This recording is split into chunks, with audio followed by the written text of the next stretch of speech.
top stories and sectors for today: civil society sector news, chat and trends sector news, science and technology sector news, funerals and undertakers sector news. Civil society brings public outrage through peaceful protests, while science and technology tells us how the 4IR era promises equality with Mr. Blade Nzimande, while chats and trends sector news brings us a developing story of how one trends as a child abductor.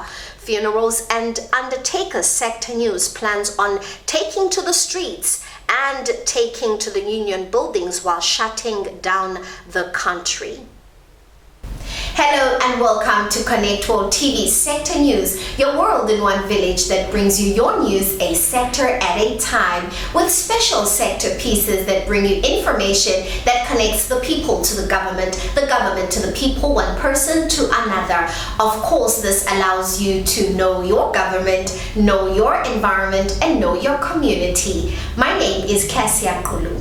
Well, civil society sector news for today brings us a culmination of peaceful protests that took the streets of Durban a few days ago as the community outcries outraged at the brutality, sexual violence that has been waged against women by men. And of course, Andisa Kyolo brings us this report.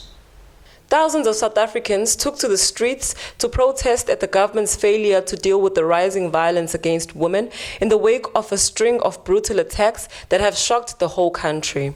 Here today, precisely because we're having a peaceful march and a demonstration where we are calling on men, in KZN in particular, and young men to stand up, be counted.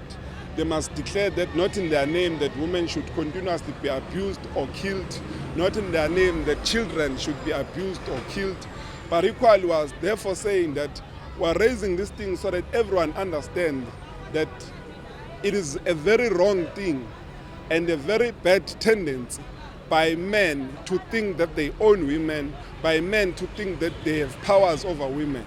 This goes a long way in making sure that we educate a young black person in understanding, in particular, men in particular, to understand their responsibility as far as how they must treat women, as far as how they relate to women. It also has to do with a clear understanding that is saying we are calling on government and the Minister of Police in particular and the Minister of Justice to begin to ensure that in our police stations the environment is conducive for women who comes and open cases against rape or abuse. But also, once a case is opened, they must move swiftly in arresting the perpetrators so that they first don't get the bail, but two, they make a person who have opened the case to go home, sleep peacefully, knowing that the animal who have raped her is already inside the prison and there is likely not to be a chance of him getting out of prison. But we are further calling upon every man in general in understanding that women are not an object, but women are bound to be vulnerable. They need us as men to protect them rather than to abuse them. And we are calling every man that they must stand up and say, not in their name. If your friend is abusive or has raped someone, stand up and be counted and name and shame that person, but also fight against your friend to ensure that it does not continue to do such. If that friend must be arrested, must be arrested. If you are silent when your friend is abusing his girlfriend or his woman, you are equally as guilty. Several protests across KwaZulu-Natal in particular have taken place. #Kwanele, a movement that is spearheaded by women, stood at a protest at the International Convention Center in Durban to plead with the president to intervene. I'm here today to mourn regarding the children that passed away and all the women that have been sexually assaulted and also been killed by men. So as a women of South Africa, we are very mourning for those lost souls, and now we said it's enough, it's enough. The University of South Africa in Durban also held a student and staff peaceful protest against rape and women abuse. Sakile Kanyile, an organizer and member of the EFF Student Command at the university, explains. The march, we have organized the march after we have learned all these strategic actions that have been occurring in our society, in particular women abuse and rape, brutal killings of women and everything. So we felt that as UNISA, because before we are UNISA students, we are part of the society. We are brothers, we are sisters, we are husbands, we are fathers as well. So we felt that if UNISA keeps quiet, UKZN keeps quiet, KwaMashu area keep quiet, and so on, all the areas keep quiet, that means everybody is going to be silent. The whole of South Africa is silent about this. And then these rapists are going to freely doing it, and then nobody will hold them accountable. So as UNISA, we are taking a stand that no woman must be victimized. No woman must be treated unfairly. No means no. If a woman says no, it's a no, and that means no. Therefore, we are conscientizing our students. All students must know that if there is someone, or if there is someone, that person must be dealt with, particularly a UNIS. If that person is within our institution, as SRC, we pledge ourselves, who are going to fight that person out of the institution. We interviewed Mr. Koza, the provincial chairperson of the EFF, and he had his own views on the matter, and here is what he had to say. It is actually disheartening that women have, up until today, still being victims of gender-based violence. South African men have lost every moral authority on speaking about women. It is men that kill women. It is men that rape women. It is men that brutalize women and children. Again, we do not believe that President Ramaphosa has capacity to do anything about issues of women.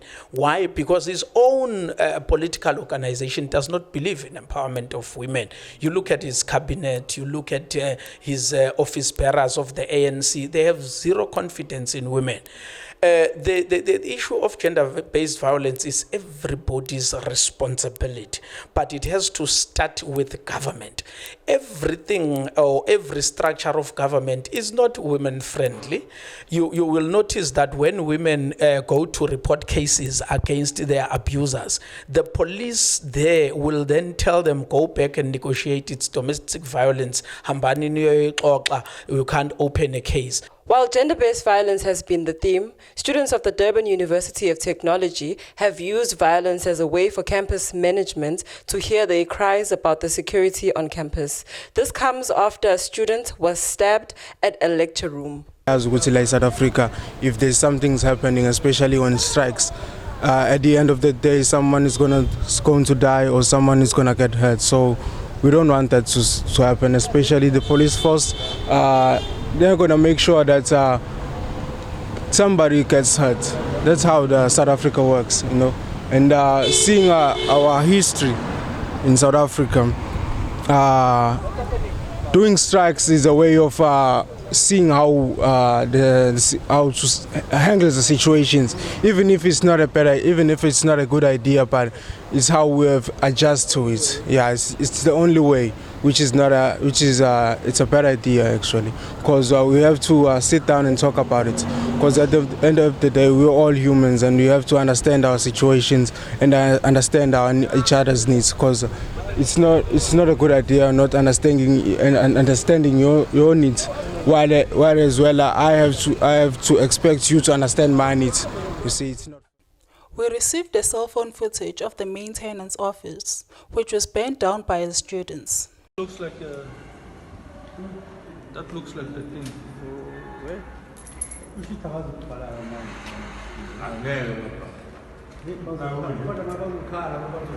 What sources? Glasses.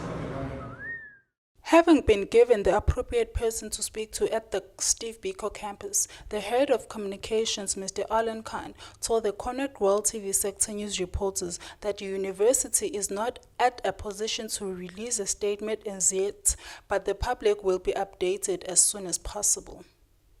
The KwaZulu-Natal spokesperson for the South African Police Services, Ngobile Gwala, reports. Yes, in the early hours of this morning, around 4, a group of students embarked in a protest action where they set alight the 2 security guards' room or houses, and they also attacked the security guard that was on way to work outside the gate number 7 in the Botanic Gardens, and they assaulted him and also tried to set him alight, and he sustained injuries and was taken to hospital for medical attention.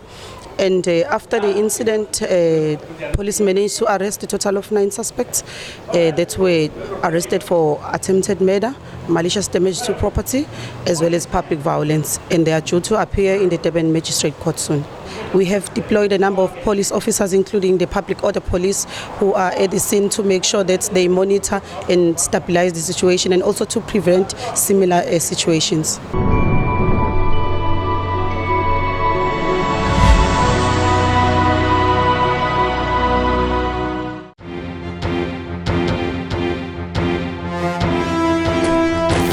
Of its kind dose of sector news hits South Africa through the shores of KwaZulu-Natal, with each sector's delivery of the most basic and crucial information whose knowledge brings the people to the government to the people, one person to another, for better cohesion and prosperity.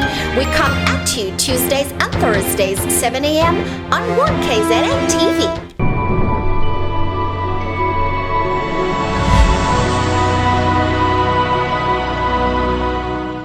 Of Science and Technology sector news, we are still speaking SATNEC 2019 conference. It's a 3-day conference that took place here in Durban, and of course during that time you saw a convergence of businesses and government, and they're all discussing the 4IR. Zesizwe Mchunu reports for us.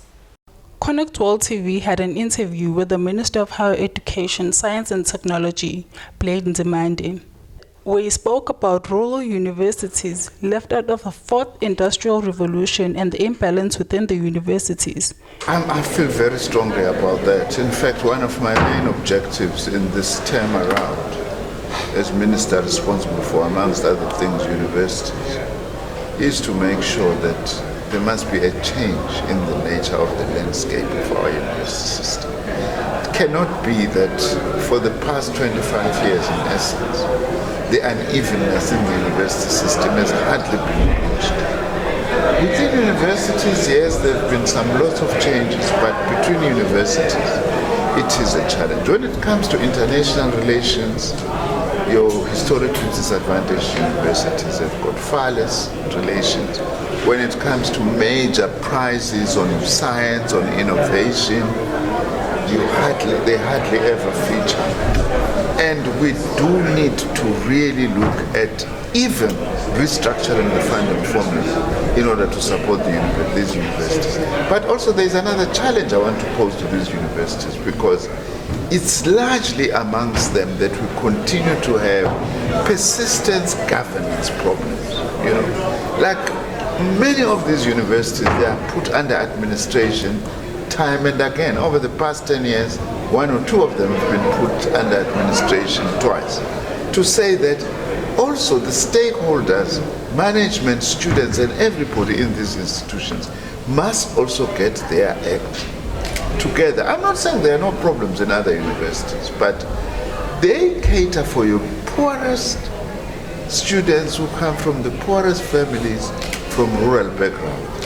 And to actually think that we can be able to build an inclusive society without including youth from rural areas, we are really fooling ourselves, because this innovation we are talking about and talent, it's in every sector of society, including in the rural areas. He also mentioned what the government is doing to ensure that all rural urban universities are catered for so that there is no imbalance. And in fact, we are fortunate because we have a President Ramaphosa, has got a very exciting idea of having district-based development.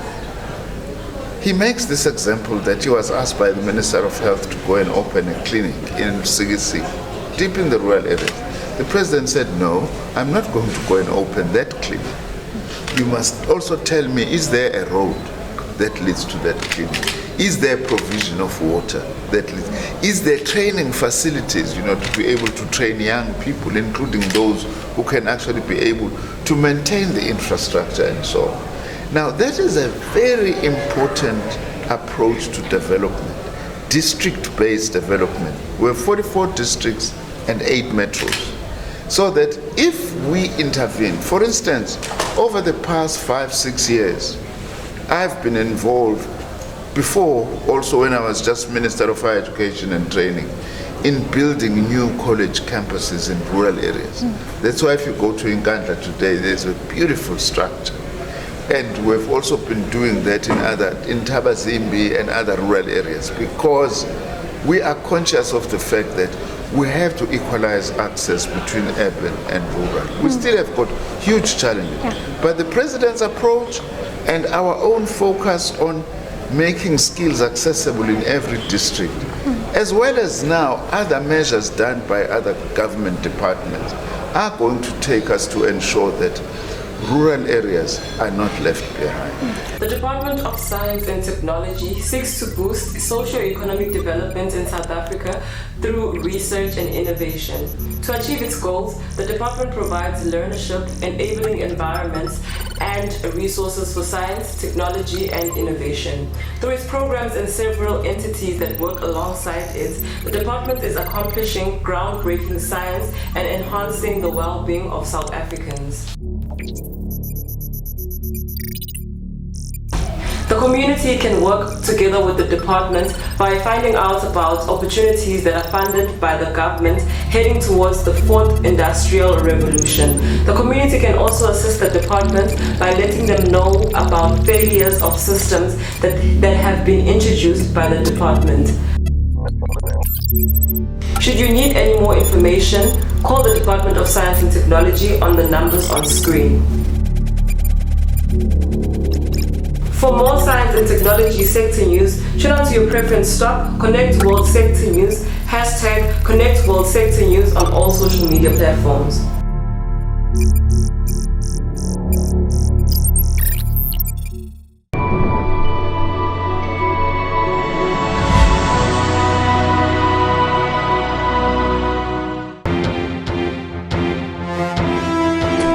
First of its kind dose of sector news hits South Africa through the shores of KwaZulu-Natal, with each sector's delivery of the most basic and crucial information whose knowledge brings the people to the government to the people, one person to another, for better cohesion and prosperity.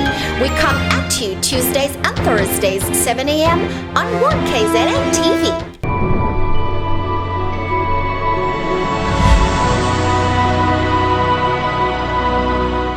A certain clip that's been making serious rounds on social media. That's a voice clip of a certain lady that is warning communities and saying that a certain person by the name of Sihle is a child abductor. And this voice clip has really gone quite viral. And this voice note is accompanied by the picture that you do see right now in the screen that displays the particular Sihle. So this particular clip reached this particular guy's name, Sihle, who is based in Pietermaritzburg, as we understand, and he then, this lady reports in this particular clip that you and I need to be careful that this Sihle is abducting children and so on. Let's have a hear at what these clips had to say. Wesizanele lo muntu lona kuthiwa uhamba ngokhoro lomhlophe owasemarisburg, kuthiwa ubamba izingane, uyazirepha, uhamba uyayinquma, usuke eMaritzburg, usuke eMaqonqo, uhambela inyanga yaseMaqonqo. Posta lapho ugcwalise nawe uthumele abantu nawe ukuthi bamgade lo muntu, kuthiwa usuke eMaritzburg uyafunwa. Ya bengithi ngidlulisa amadoda ukuthi nabo mama lapho nibheke le ndoda kuthiwa iyafunwa high and low, isuka ngala eMaritzburg, irepha ingane zabantu, iyazinquma, iyaseMaqonqo, angazi ke eMaqonqo ukuthi akuphi, kodwa nje umuntu ofunwayo lo oke wambona nje ngamehlo avela thinta amaphoyisa aseduzane. Well, so the clips have said that, and a few hours later, or about a day later or so, Sihle himself decides to take to social media with his own video, and in this video he defends himself and he declares the following. Ya, sanibonani nonke ko Facebook na ko WhatsApp. Nonke nje bese nitholela indaba ukuthi lo muntu lo okhuluma nani kumanje uyadlwengula, uyanquma. Ngifuna ukunicasela kahle konke lokho akusile iqiniso. Umuntu ebengithandana naye owenze lento emva kwengxabano ade thina sinayo naye. So ngicela ukuthi nize ningayikholwa lento, ngiyayibona lento iyahamba igcwele nje South Africa yonke manje, abantu bayangitshena ngayo. Engifuna ukuchasisa kahle ayilona iqiniso. Ngifuna nikwazi lokho. Iyena kusihle lo okhulumayo, lokuyena kuthiwa uyadlengula lo. Enye into kumanje njengoba ngile emontweni ngiyaphuma ngemaphoyiseni ngovula icala la lento ngoba ngifuna ukuthi agcine boshiwe yena lo muntu owenze lento. Angazi ukuthi amaphika amaphoyisa kuthiwa ayangifuna njengoba kuthiwa ngifuna amaphoyisa nje, angifuna amaphoyisa mina. Kuba nje ngiyakona nayizolo bengile kona amaphoyisa athi angibuye namhlanje ekseni ngizovula icala. Ngiyabonga ngoba ngifuna ukuchasisa lokho futhi ngifuna ukuthi nginenzele ivideo noma singene emaphoyiseni khona nizobona ukuthi angifuna amaphoyisa mina, akekho amaphoyisa engifuna futhi angaze ngidlwengule umuntu mina, angaze ngibulale umuntu naleyo maqongqweni ishoya ngiyazi ukuthi ibhekephi mina. Well, that is what he had to say. We have not substantiated that, but it is what is happening on Chat and Trends. However, we did contact a few police stations and none of them were able to confirm that Sihle is a wanted man. So at this point, the story is indeed developing as to whether it is indeed himself that is abducting children or it is his ex-girlfriend as he claims. We will report this information as it develops for you.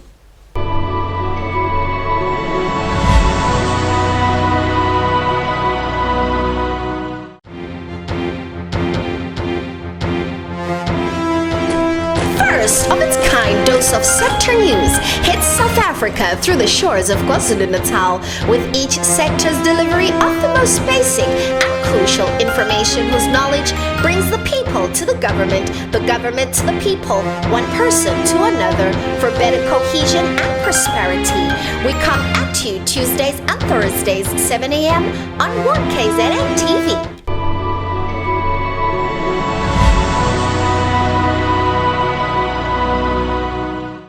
The funerals and undertakers of South Africa. Sector News is what we deliver for you. And yes, on the 16th of October, the group of these private businesses in the in all cities of South Africa are shutting down the country with a national march, the first of its kind, and they're all taking to the union buildings in Pretoria to deliver a memorandum. And in this memorandum, they demand the government to act, and they are accusing mainstream insurance companies for taking over the industry and making it hard for them to make income, and that government is folding themselves their hands respectively, so to speak, and they're doing absolutely nothing about it. And so we are waiting to hear what will happen. Of course, we'll develop further for you as this particular march takes place, and even earlier than that, we are watching it rather closely to hear what will happen. Funerals and undertakers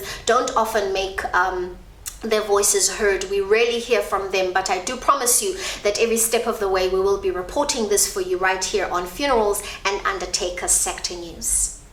Let's take a short break. Let's see who is doing what and come back.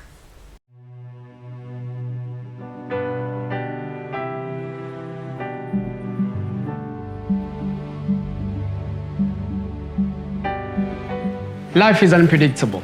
Today we are laughing, tomorrow we are crying. Avoid stressing about funeral cost. Us at Falake Funeral Services will take care of all those costs for you. So join Falake Funeral Services today.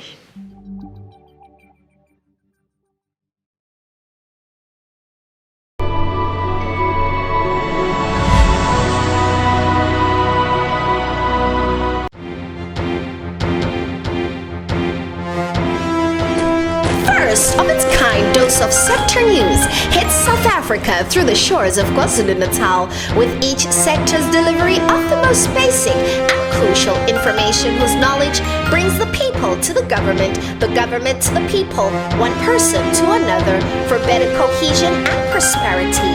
We come at you Tuesdays and Thursdays, 7 a.m.